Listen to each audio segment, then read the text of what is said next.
Well, you can take a papa number divided by 4 how. You guys got to understand, the first time I put this record on to listen to it for the podcast was the first time I had heard of the Minutemen, and I can't fucking believe this song, Vietnam, has been out of my life for 40 years. Holy shit. It's by the Minutemen off their 1984 album, Double Nickels on the Dime. It's also 413 out of 500 on the 500 with Josh Adam Myers, where we're going through Rolling Stone magazine's list of the 500 greatest albums. You guys gotta see I'm pointing. I'm pointing every time I said it.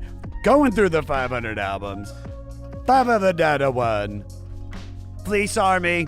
Dude, the world is insane right now. It's crazy. But I love all of you.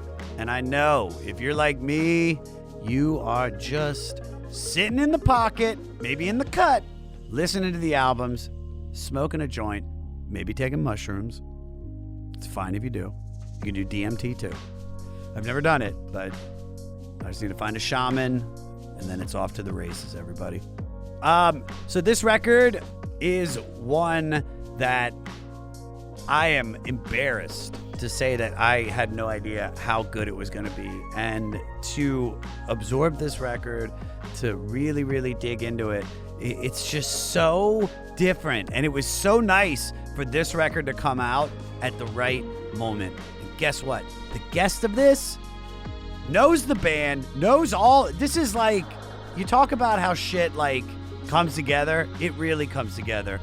My guest is Dave Pirner, the front man for Soul Asylum. You guys know Soul Asylum? You got that song, Runaway Train Never Come Back. Wrong way on a speeding doo-doo. Dude, awesome guy. I was so happy to be able to sit down with Dave and talk about Minutemen, because me as a new fan, him as a longtime fan, that's when it becomes Dougal. When you just like, and we combine and we form like Voltron, like we are Wu-Tang. Rate, review, most importantly, subscribe to the 500. Listen on Spotify, listen on Apple, listen any way you guys can get it. Subscribe. If you're listening on Apple, please, I'm begging you, give us a 5-star review. Rate and review. Do both. Follow me at Josh Adam Myers on all social media. Email the podcast at 500podcast@gmail.com. Follow the Facebook group, The 500 Podcast with Jam, and the 500 Podcast fan page. And for all things 500, go to our website, the500podcast.com. Well, guys, nothing like the same, but here we go with number 413 out of 500 with Double Nickels on the Dime by Minutemen.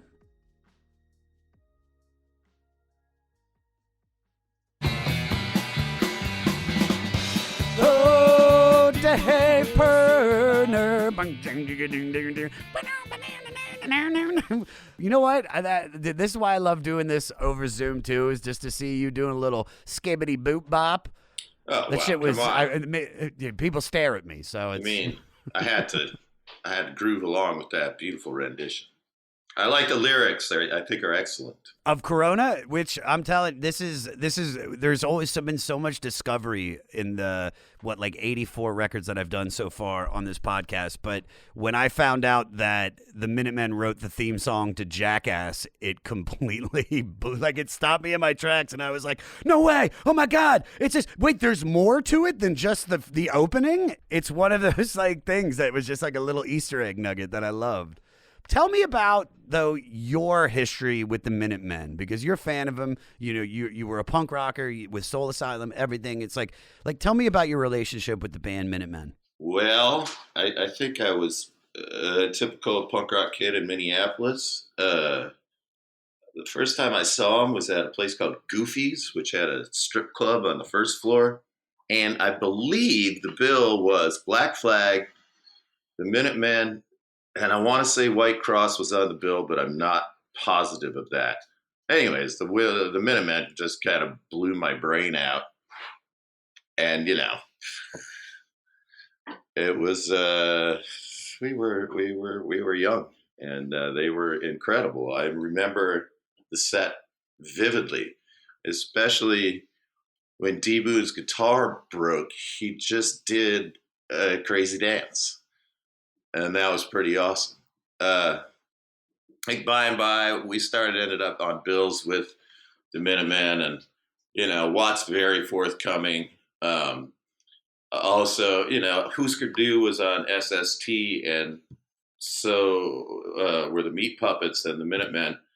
And the Meat Puppets are probably my favorite band in the whole wide world. And there seemed to be a bit of a connection going on there. So like we were touring opening for Husker Du, and we would end up on a lot of bills with a bunch of SST bands, and that's how I met the fellas. Hurley is hilarious, but really Watt was very he's a bit of a guru, I think, touring Econo and the DIY sort of perspective. I think that he is a great example for just about anybody that wants to say, well, what do you have to do to be in a rock band? You get in the fucking van and you fucking rock. So and I've just been a huge fan. I bought all their records when they came out. Let me ask you this, Dave. So what was it like hearing Double Nickel on the Dime the first time? Like, just because in my opinion, and listen, I'm not a huge punk rock fan. I grew up in the DC hardcore scene. I've seen Fugazi God knows how many times, and but this was really my first foray into the Minutemen. And I mean, I just want to know from your perspective, somebody that was out jamming with them, you're in the scene. Like, what is that like to hear a record like this and having it called punk? I think it was kind of a breakthrough. I mean, I think it was kind of a monumental endeavor, if you will. Did I just say that? And Zen Arcade came out at around, by Husker Du. Same sort of time. So they were just profoundly prolific, both bands. And boy, those two double records just kind of like upped the bar, I think, for everyone else. I mean, I don't know of a double record that's made sense, either one of those records, that impressed me that much. I mean, I don't know what I'm missing here, but I can't think of one. Like I said, I had never heard of Minutemen. I'd heard of Mike Watt. Had no idea about the story of the band. Was expecting punk. And what I think this record, just like you said, I don't think there has ever been a punk record, quote unquote punk record, that has ever been so eclectic with so many musical styles. All I could think of was Creedence. I was like, fuck, they did everything, man. It didn't matter what kind of music it was. They could find their own way of getting to it, which was pretty fascinating considering that they were a trio. And Boone's sound was never like bombastic, like maybe Bob Mold's sound or something like that, or Greg Ginn's sound for that matter. It was Telecaster. It was more clickety rhythmic-y, like kind of like how I play a little bit. But yeah, I mean, there was nothing they wouldn't try, and they usually were pretty good at it. Yeah, I mean, I just watched the documentary on the band, and to see so many influential punk rock musicians, rock musicians, like just talk about how influential this record was, how big this was, everything that you just said, and to be able to watch them play even makes, I think, the music that you're listening to that much better. Like once I watched that documentary and listened to the record again, I was like, wow, I love this record like so much more. And because like they were so tight, and as everybody said, it was like sometimes you have guys that just know how to play together, but sometimes you have guys that just are so connected on stage that it only works because it's the three of them. And I really do think because of D Boon and Watt that that this band, just because they were so connected on stage. Like, what was it like seeing them live? It just blew you away. You were like, where is Pedro? They always talk about Pedro, and I'm like, who the fuck is that? But yes, they definitely seem to hail from the same. They all crawled out from under the same rock, or however you want to put it. Same neighborhood, friends, been jamming since they were kids. Definitely had that sort of brothers in arms kind of feeling. But yeah, again, it's so spontaneous. I mean, a lot of the groups back then, they would just string there was this much time between every song, and I still try to sort of keep that up. But yeah, they would start going, and they'd go and go and go and go and go, and it was very exciting. And again, the fact that they were so eclectic made them much more interesting to me. There was a certain sound of what hardcore punk was supposed to sound like, I think, depending on your perspective. Yeah. But what's like Minor Threat? You think of Minor Threat, you think of like Black Flag, you think of like hard and mean. They were funny, and they were just really talented and goofy, and they made you want to dance, and they made you want to jump around. Yeah. And then you got this whole another level of lyrics going on, which it's the whole package, Yeah.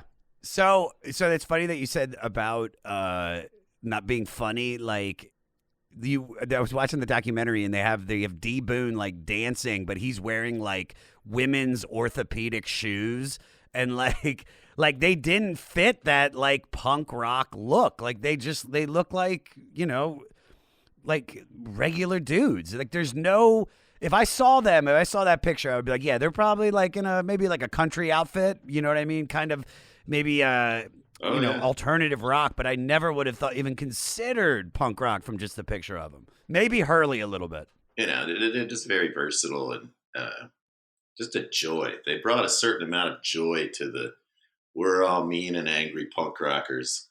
And I think that sadly, the thing that is missed the most about punk rockers and punk rock music and the whole, whatever you want to call it, kit and caboodle, there's an awful lot of humor involved.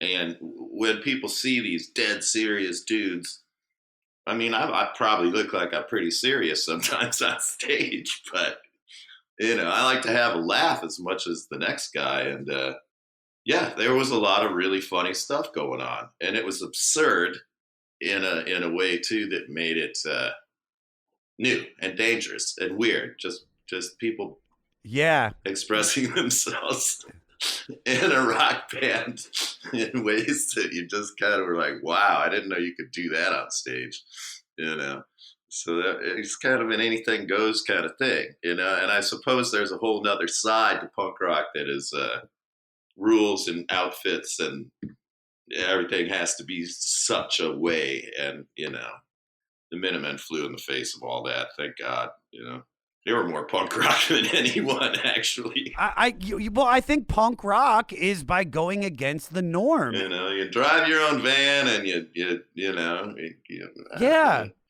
you don't spend a lot of time with hairspray before the gig, and things like that. Yeah, dude. What I love is, and I think what you can get, and I think a lot of the Fleece Army, our listeners, like probably agree with if they've never listened to this, is how many bands you can hear that were influenced by Minutemen. I mean, I was not just enough. like, I mean, but not enough, but a lot of them that are really like killer bands. Like I heard Jane's Addiction, of course I heard Red Hot Chili Peppers. The band that I really think might be influenced by him is At the Drive-In. Oh, that's really interesting. I never thought of that. That's pretty good. Yeah, dude, it's just I can hear so many. It's funny because I'm gonna bring it up in a song later. I hit up Tom Morello and I was like, "Yo, dude," I was like, were you influenced by this band?" And he was like, "Dude, I've seen him live. I love him." He's like, "But that was all Zach and that was all Tim." And after hearing that, I was like, "No." And you can hear the bass, and you're like, "Yeah, it does sound like Geddy from Rush, but I hear a little bit of Mike Watt." Listen, I am so stoked that this album came up, and I'm glad there was the documentary because I was able to like really get a feel for this band in a week, and now I'm like really digging into their other music. I'm just completely still blown away. All right, let's find out more about Minutemen and what got us to this record. So this was released on July 3rd, 1984 on SST Records and produced by Ethan James. And this is the third LP by Minutemen.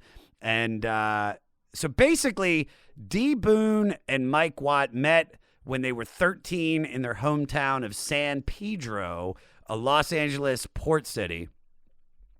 Boone's mother had taught her son to play guitar and suggested Watt learn bass to keep them both safely off the street. In 73, they got pawn shop instruments, and they started a cover band doing classic rock, 70s, all that shit. But then in 76, when they graduated from San Pedro High School, they discovered punk rock. Right around the time Boone's mother died, the band had broken up. The next year, Boone and Watt joined another short-lived band before hooking up with fellow San Pedro High School graduate drummer George Hurley to form the Reactionaries, with vocalist Martin, I'm going to fuck this name up, Tamburovich. Actually, it wasn't that hard. Good job, Josh. Until Boone thought that having a lead singer was too...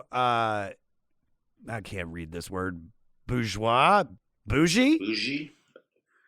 I get it, though. I mean, lead singers kind of are lead singers. Yeah, they're lead singers. LSD. Lead singer disorder. Everyone hates them, basically. Everybody hates Everybody them. likes the guitar player that's the underdog guy in the band, you know? Oh, for sure. Come on, Jimmy Page, Pete Townsend, who you going to take? You going to take Mick Jagger and Roger Daltrey? I mean, come on. If Keith Richards, who doesn't? I mean, it's a rotten gig being a lead singer, I'll tell you that. I have to play guitar, otherwise I'd look bourgeois. Borgios. Yes, Borgios. That's whatever the word is. So basically, they went without a lead singer. And by 80, Boone is the lead singer, and he and Watt formed Minutemen and basically brought George Hurley from the Reactionaries on as their drummer. This is the shit that I really love about this. So after recording an LP's worth of songs for their third record, they heard label mate Husker Du's then unreleased Zen Arcade, exactly what you said, that inspired them to write more material and release their own epic double album. And they even outsourced some lyrics to punk rock contemporaries and friends of theirs. This is the best shit. They decided their loose concept would be about cars, and inspired by Pink Floyd's 1969 double album Umaguma, they let each member pick their favorite songs out of the new batch for their own side of the two-record set. Each side would start with the band members' car starting up. The fourth side was just all leftover tracks. And this album, all 45 songs, go for everything from punk to funk to jazz to minimalist post-punk to country to spoken word. And the title was a reaction to Sammy Hagar's recent hit, I Can't Drive 55, which they felt was a safe rock song about being defiant and dangerous. I did not know that. That's hilarious. Yeah, dude, that's like the whole thing is the trucker slang in the title is basically obeying 55 miles per hour speed limit on the 10 freeway home to San Pedro. Good to know. So while no singles were released, a UCLA graduate made a video for Ain't No Picnic for Under 600 that got them a nomination for an MTV award. It sold 15,000 copies that year, Great video. which was pretty good. Yeah, dude, I just watched the music video and it's got like Reagan dropping bombs on them and like the ground's exploding and you're like, that was nominated? It's great. I was like, wow, man, they did that for $6,000? No, for 600. Yeah, dude. It's probably 16 millimeter film. The explosions were pretty impressive, though. I'm sure they have a friend that knows how to blow shit up, you know? So the album sold 15,000 copies that year, which was really good for a punk band on an independent label. So I want to ask you this, being that we're talking about the little bit of success that they were starting to have. What was Soul Asylum's first moment where you were like, this is happening? Like this shit is fucking moving. That's a good question. I think when we got signed to Twin Tone, we were playing a gig in Madison, Wisconsin, at I think the bar was called Slim's or something. And Pete Jesperson from Twin Tone Records was there with the Replacements, and he gave us a record deal after the gig. And I thought, wow, this is it. I've made it. And at that point, we were already traveling around in a van. It was actually a pickup truck for a while, which is not a great way to tour. Yeah, like band members falling out of the back. Like, we lost the bassist. We'll pick one up in Toledo. It's a weird story. We had a topper on the back of the pickup truck, and that was acquired illegally. And then it ended up in the Mississippi River. Nice. Carl had a pickup truck. We called it Clarence. It's a long story, but anyways, yeah, you take these little baby steps, and then we're going to go to Wisconsin and play. And, you start to meet all the bands in the Midwest because you're playing you're just playing anywhere and everywhere that will have you. So you're basically meeting everyone in the I don't know what you want to call it. It's a punk rock community. Everyone sleeps on each other's floors and each other's couches if you're lucky. And if you get scabies from the couch, then you're not lucky. And, it was very a tight-knit community as far as I'm concerned. And there was very little money, but everyone kind of, supported each other. And that was a nice thing. I don't know how that works today, but it was great. So, yeah, once it's like, we're going to make a record, I thought, oh man, this is going to start, we're going to have a record. Now we can go on tour and people will be able to, I don't know, have a recording, which of course really never worked very great in the beginning. But then we got this great reputation for a band that was great live, but made kind of shitty sounding records, which is kind of a backhanded compliment. Yeah. But, you got to have the whole experience, which, live music is, it's a gift. All right. So, the band toured restlessly for the album, put out another EP and LP the following year, but tragically a couple weeks after their last show, opening for an REM tour on December 22nd of 1985, D. Boon was killed in a van accident at the age of 27, effectively ending the band. After a lengthy bout of depression, Watt was urged by label mate Sonic Youth to continue playing, so he and Hurley put together the band Firehouse with singer-guitarist Ed Crawford, and the posthumous Minutemen live compilation Ballot Result was released 2 years after Boone's death. Then the documentary that I talked about, We Jam Econo, the story of the Minutemen, was released in 2005. And Double Nickels on the Dime ended up becoming their best-selling, most loved, and most critically acclaimed record, inspiring other bands that I didn't even think of that my writer did. Big ups, Morty, for this. Wilco, Pavement, Dinosaur Jr., and I couldn't agree more, man. It's like this album just feels like... It all makes sense. Yeah, man. It's just... It feels like this is bigger than punk rock. It feels like this should be known by more people, because I think it's that important in the landscape of music, and especially, like we said, in punk rock. It's like you're changing the game. And there's so many songs on this record that I feel add to that statement. Like let's dive in, all right? So the album opens with Anxious Mofo. Peter, play the opening of it.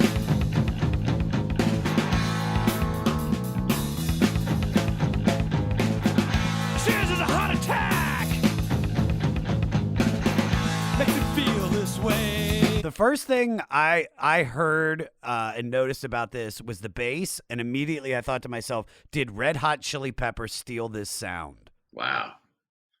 Well, that's pretty bold assessment, but I don't think it's a big stretch to say that, Uh, you know, Watt had a style that was extremely influential. Um, yeah, I wouldn't go that far because I think, Flea has a pretty broad sense of influences, but as far as being a driven three piece that is featuring the bass, that's sure. a fair kind of, I would say, stole it, but maybe there wouldn't be one without the other. I mean, I don't know. No, listen. I don't think that Flea was in the documentary, so I don't think he stole anything. I can only imagine him hearing Minutemen And and going, being like, yes. yeah, dude, that's the sound I want to Mm. fucking go for. So I wanted to ask you this. Like, because Soul Asylum started off as a punk band called Loud Fast Rules. How important was holding on to your punk credibility while the band was naturally evolving? Gosh. Well, it was sort of everything and nothing all at the same time. I mean, in my humble opinion, if you're sort of trying to conform to the rules of whatever punk rock is, it's not what it is to me. It's kind of about everybody doing their own thing, which is why I love the Minutemen.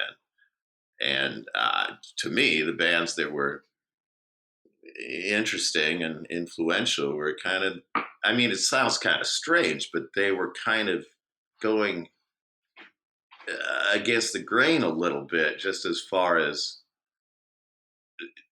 I understand that you want balls out all the time. I totally get it. And I totally understand that uh, the difference between the Ramones and the Clash, for instance, that's a difference. Um, So yeah, I mean, how far out of your comfort zone or whatever it is, if Metallica started putting Spanish guitar songs on their record, man, they probably wouldn't. This is my guess. I don't know. I get it. No, I totally get what you're saying. But don't forget that Metallica did play with an orchestra, and Ah, they had like yes, 4 piccolo players on that symphonic album. rock. That's what they That's call that. the The most song metal shit in symphonic the metal. fuck. Yes. Symphonic. They even had the piccolo even kind of match James's no. All right, I wanted to move on to Vietnam. So Peter, play the intro.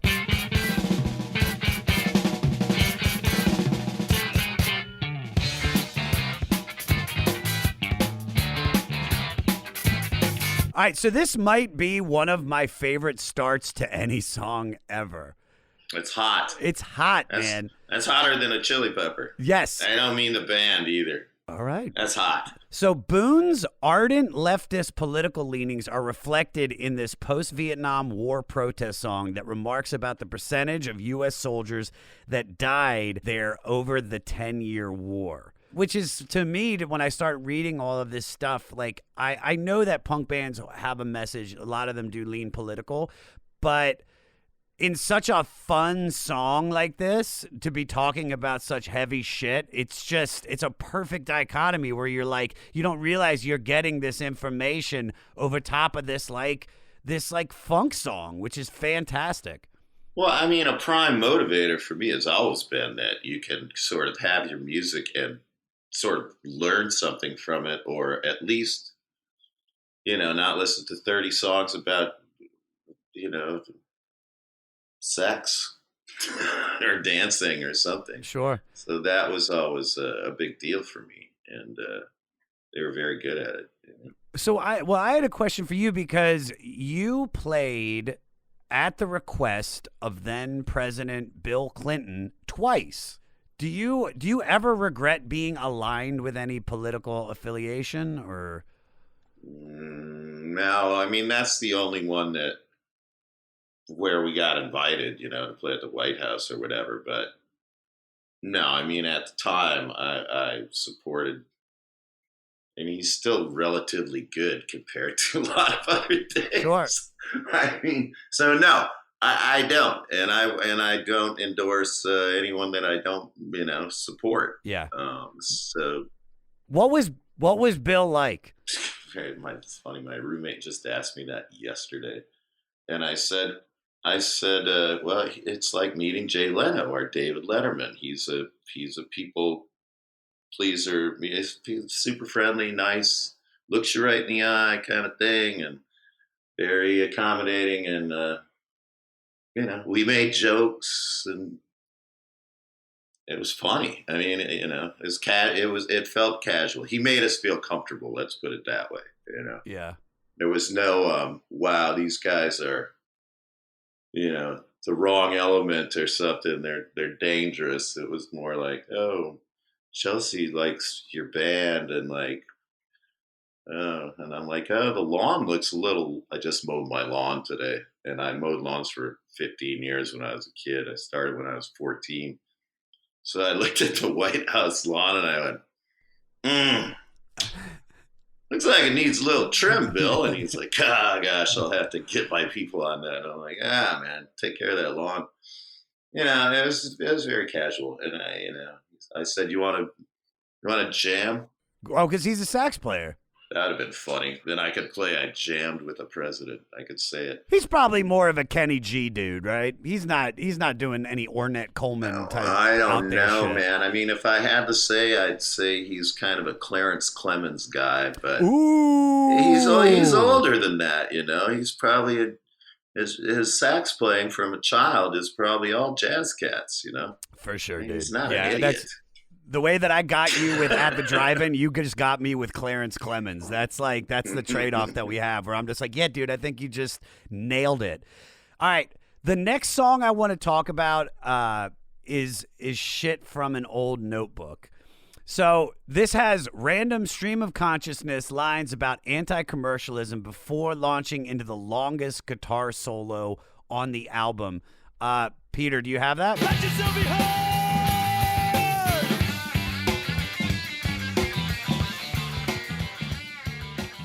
The good old days when you could rip a lead and just go, just leave the whole thing on there.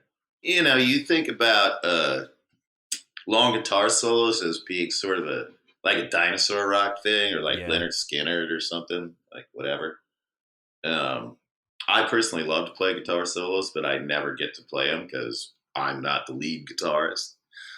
But there was a lot of that. I mean, between Greg Ginn and Bob Mould and Kirk Kirkwood and D Boon, they're all really incredible guitar players. So every now and then, I think that the form was like, anything goes. If you feel good, fucking rip. Put one 1-minute song on your record, and then put another 12-minute song on your record, then put a backward song. You could do anything you wanted, and that was the freedom of those times. And I think that that's pretty great, Yeah. I mean, what if we didn't know what would happen if D Boon just let loose for a while on the guitar? I'm glad it's documented, Oh yeah. But I think you have to play something like that to then get to this song, Cohesion. Because this is when I started to look at the record like, holy shit, this is, I've never heard anything like this album. Peter, play the intro.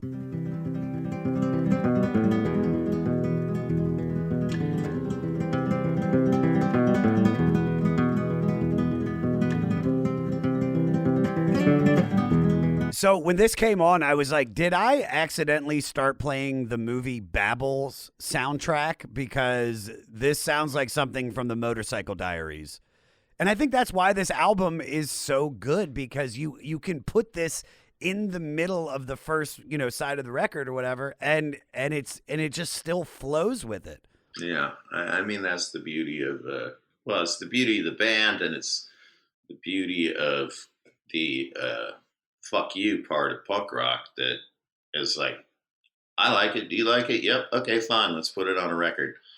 And it's not, is this punk rock enough, or is this that, or this or that? It's It's do whatever you want and do whatever feels good and have fun with it. And I mean, I hope that influenced a lot of people Yeah. because, yeah, when that song comes on the record, you're like, holy shit, what are they going to do next? You know, it keeps going like that. Yeah. All right.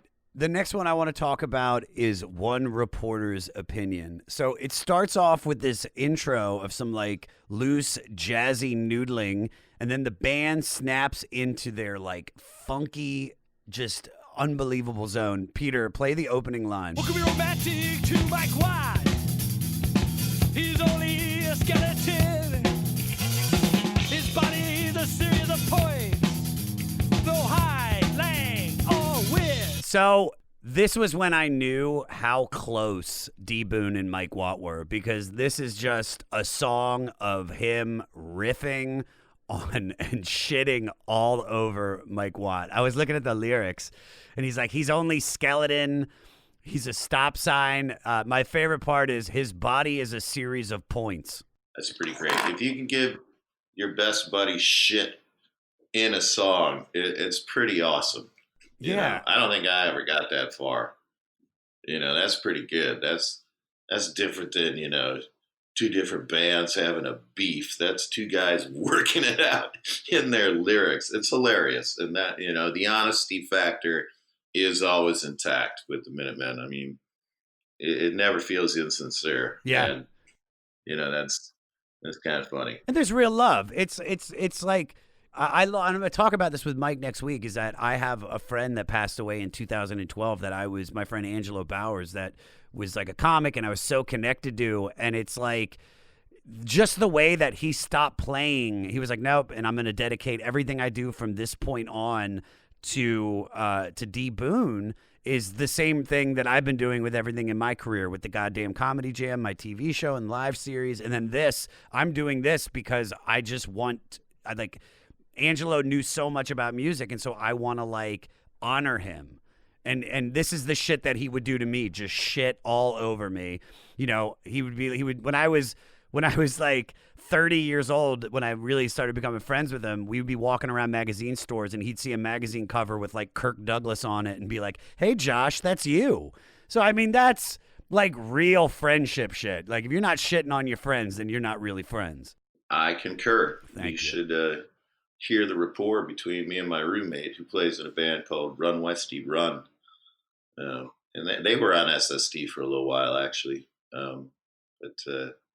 Yeah, I mean, it kind of, if we don't give each other shit, there's something wrong. Yeah.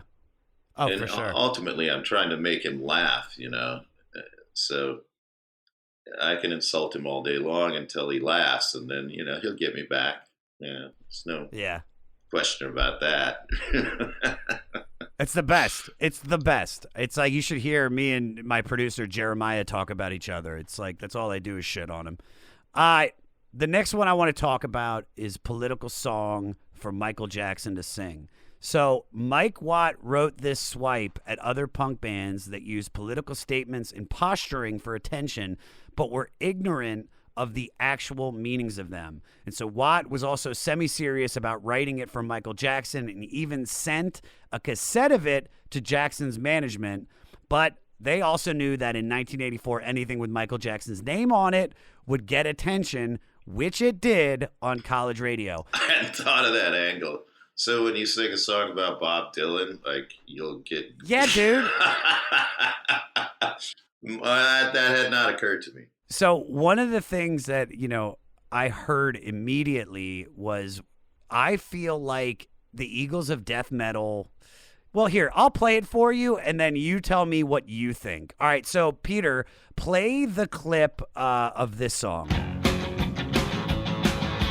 Organizing the Boy Scouts for murder is wrong. 10 years beyond the big sweat boy. Man, it was still there ever without you coming back around. Now play 4 seconds into I Only Want You by Eagles of Death Metal.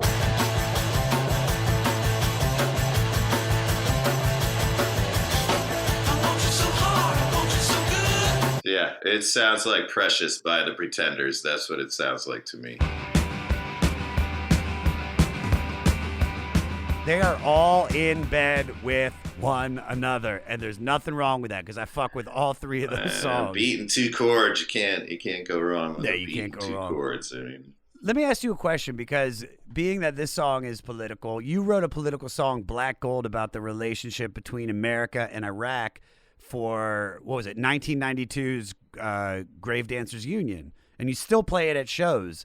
How has that meaning changed to you and to your audience? Well, I guess the sad thing to me is that we've been doing this live stream thing, and we're trying to play 100 songs, and I've gone deep into my catalog and a repertoire or whatever it's called. You know, one of the earliest songs I wrote was about police brutality, and it sounds like I wrote it yesterday.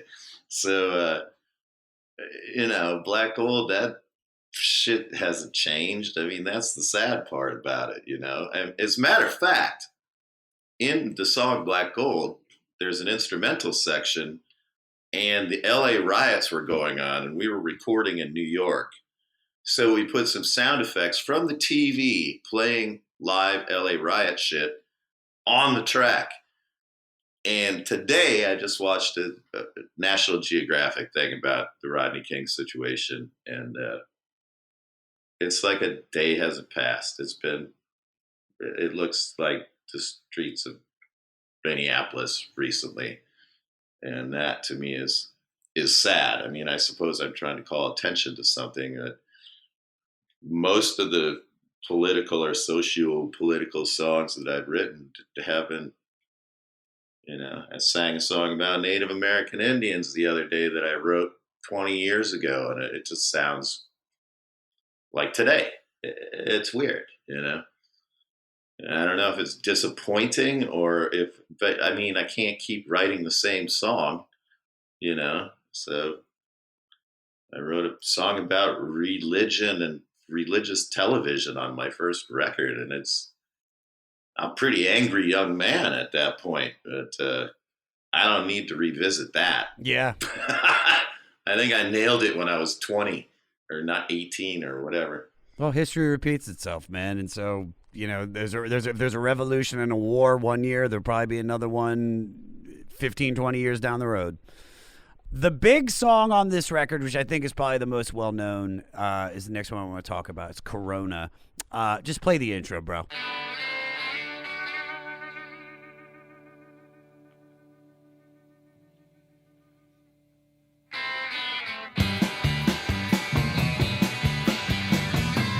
Did not realize that was a Minutemen jam. Well, that's awesome. You know, that's money going to where it belongs. To be totally honest, I did not know that, and that is great, because who doesn't like Jackass? I mean, it's not, you know. It's the best. But this is the thing, Dave. This is the thing, because I'm the guy that didn't hear this song prior to that. I was like, this is from fucking Jackass, and then you hear the rest of the song, and it's perfect. Peter, play 34 seconds in. The people will survive in their environment.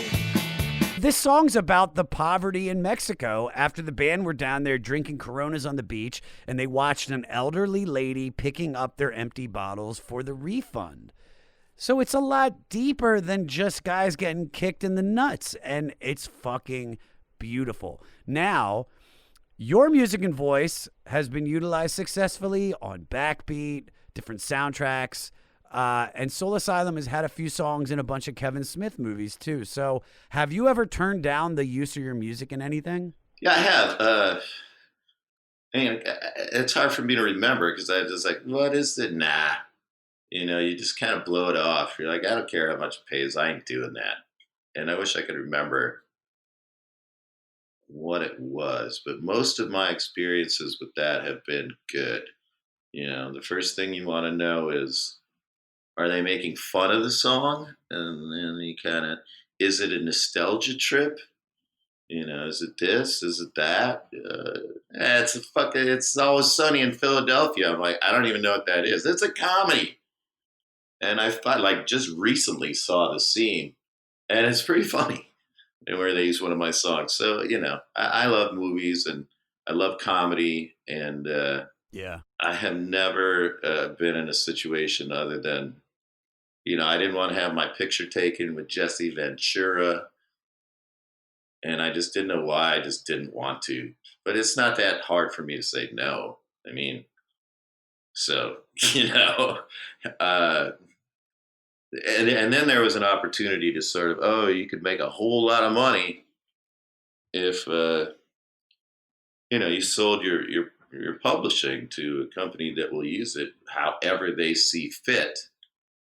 And it was a substantial amount of money, and then I couldn't do it. I mean, my kid was like, do it. My ex-wife was like, do it. And I couldn't do it. And I could just hear something in my head that was just like, Roseanne Cash turned down Preparation H because they wanted to use a Ring of Fire. Yeah, they did. That's great. Like shit like that, And it's like, it ain't worth it, Anybody else, And it's not for me, I feel much better being overprotective than I don't care. So I've had relatively good experiences because I'm picky, Yeah. You have to be. All right. This ain't no picnic. I'd say this is probably my favorite song on the record. And this is D. Boone's Blue Collar Workers Anthem, detailing the struggles and hassles of employment in a hostile environment. Peter, play a little bit of it. Hey, mister, don't look down on me for what I believe. I got my bills in the red. I should pitch a tent. This song slaps, It dude. hits hard, Yes, doesn't it? dude. It slaps, man. Yeah, I don't know any fans that play like that anymore. I mean, maybe they're out there, but the last thing I researched, I love the way people use that word. The last time I researched something, it was Hellfest. Have you ever heard of Hellfest? No, tell me. It's like a heavy metal festival in France, and it's huge. I'm curious about all kinds of music, but that just sounds so fresh to me and so right and so like aggressive in all the right ways, kind of. That's how you do it, What is it, like Ozfest? Like those kind of bands? It's close enough. It's been going on for, I don't know, 10 years or something. It's just huge. And they have like a death metal stage and a black metal stage and a punk rock stage. And it says, wow, they figured something out about like kind of not charging people a lot of money and stuff. So it looks like everyone's having a good time. It's mostly metal. And I like music that hits hard, but that's a different kind of muscle. What I just heard there, like this, that's good. That's strong. Well, so we talked about how they made the music video for $600. They used that old black and white footage, young Ronald Reagan shooting at and dropping bombs from a plane at them because he was president at the time, and you took the music video for Runaway Train and turned it into something really special, because despite the song being about depression, you utilized your public forum to show the names and pictures of missing and runaway youths, and that actually helped to find and return some home. And that's like fucking hero shit, bro. Did you ever hear from any of those kids or families like afterwards? I did. I met a handful of them. The mother and the daughter would come backstage and go, she saw her face on TV and she came home. It was pretty amazing, It was a phenomenal experience, and the credit goes to Tony Kaye. Have you seen American History X? Oh, of course. I know Tony Kaye. I met him at a restaurant and he said milk cartons. And I went, what are you talking about? And he goes, how they used to use milk cartons to identify missing children? And I'm like, yep. Which apparently they also had in England because he's British. But that was kind of the the genesis of the whole concept. And I don't know if I used that word right. I think I did. But yeah, it turned into a public service announcement, and it did exactly what I was hoping to do, which was kind of trying to sort of transcend the phoniness of whatever was going on at the time and try to do something real. And it's still a great experience. People still, they just recut a new version of it with young pop stars for the same cause. Really? Yeah. It's like, I can't remember her name, but it's like 3 young pop stars. She's got really nice tattoos and she has a cool name. But yeah, they remade the video with new missing children in it. And at some point they started, reissuing the video with different missing children from different continents. I mean, it was great. I mean, I would say great. I would say it's freaking tragic. I mean, the Polly Kloss thing happened around that time. And there I was at a dinner table with Polly's parents, and she was missing. It's heart-wrenching, heartbreaking stuff, So to that effect, I think that anything you can do to help is well worth it, Yeah. How fast did you realize as you were writing Runaway Train that like it was something special? Or are you just writing another song? Not particularly. I was pretty down in the dumps, when you're down in the dumps. I was discovering depression, and that's not fun. So I started noticing that people liked the song when I think I hired the manager. He listened to about half the song and he went, "That's it. I want to manage this band." And that was the first time I was like, "Oh, well, that was convincing enough for him, I guess." But that's about it. Otherwise, it's just another song, Yeah, but it's special, man. It's a great track, man. It's a really great track. It's very, very important to my high school years. It was just, I think I made out with Noelle Lemire to it, if I'm not mistaken. Oh, now you just ruined that song. Dude, she was hot, bro. She was hot.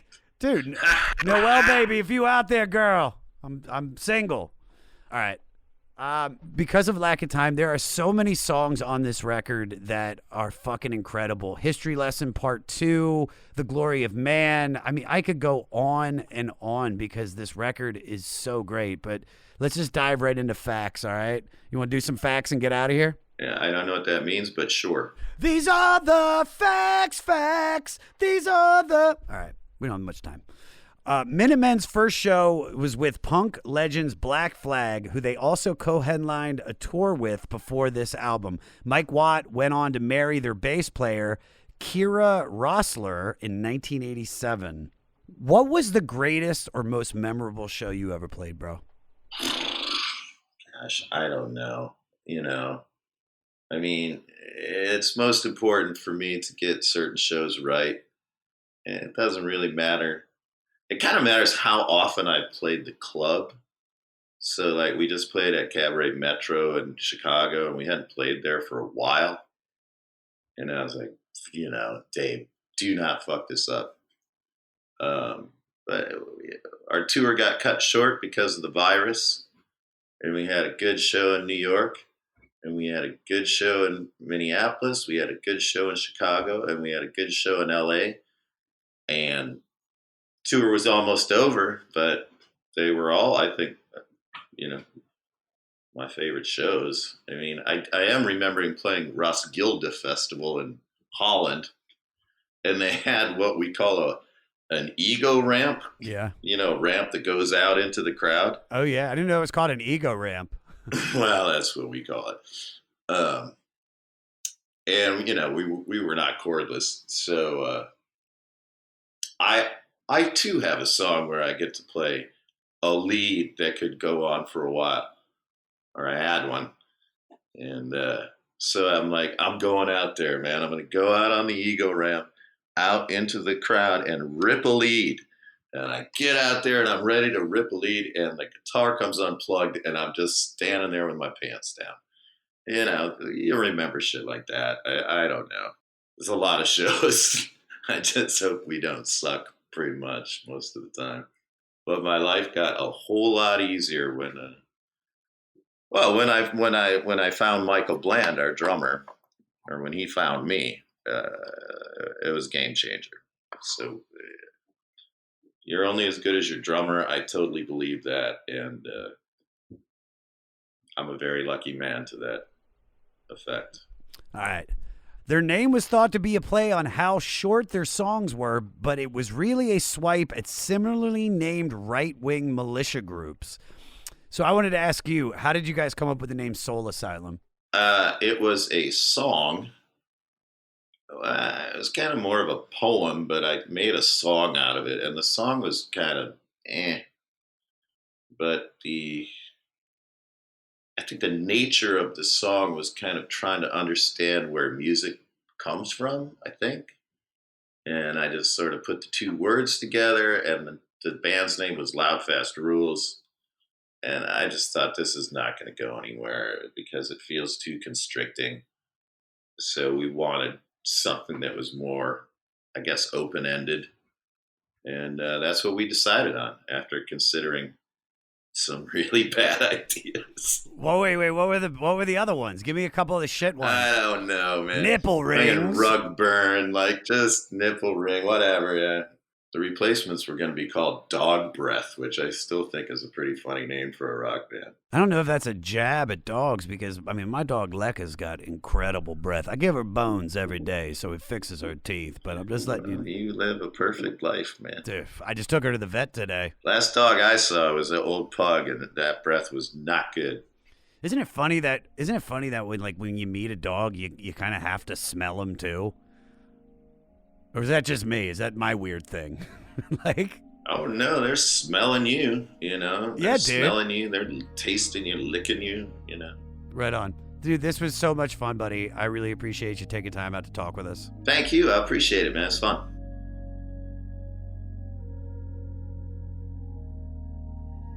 What did I tell you? The one and only Dave Pirner. Everybody, I want you guys to go on Spotify, listen to Soul Asylum, give him that stream, check out his brand new studio album, the 12th one, Hurry Up and Wait. It's fantastic. He also put out a book called Loud Fast Words, which is an annotated collection of lyrics that includes an essay about each of his albums. On Instagram, you can find him at Soul Asylum Official. At Twitter, you can find him at Soul Asylum. And you can check everything, all things Soul Asylum at soulasylum.com. Rate, review, and subscribe to the 500 in whatever way you listen to it. If you're listening to it on Apple, leave us a 5-star review. Hook us up now. We just listened to Minutemen from 1984. This week, our new music pick is Less Miserable. Less Miserable is an alternative punk band from Calgary, Alberta, Canada, formed in 2014 by friends James Martins and Alistair McLeod. Less Miserable specializes in self-deprecating post-emo pop punk. Like Minutemen, they made the kind of tunes that are perfect for drinking cheap beer and shouting along the sweaty basement with friends. What about for us sober people? Their debut album, Insufficient Funds, check out the track, The Last Lonely Boy, on Spotify. You can find the music on our website at the500podcast.com. And if you're in a band and were directly influenced by one of these albums or artists and you want your music featured on the 500 website, send your song to 500podcast@gmail.com and make sure you put the album and artist that influenced you in the subject line. Next week is Wire Week as we dig deep into their 1977 debut album, Pink Flag. It's a Wangzuki. Do your homework. Listen on Spotify. Stay fleecy. Doogle, doogle.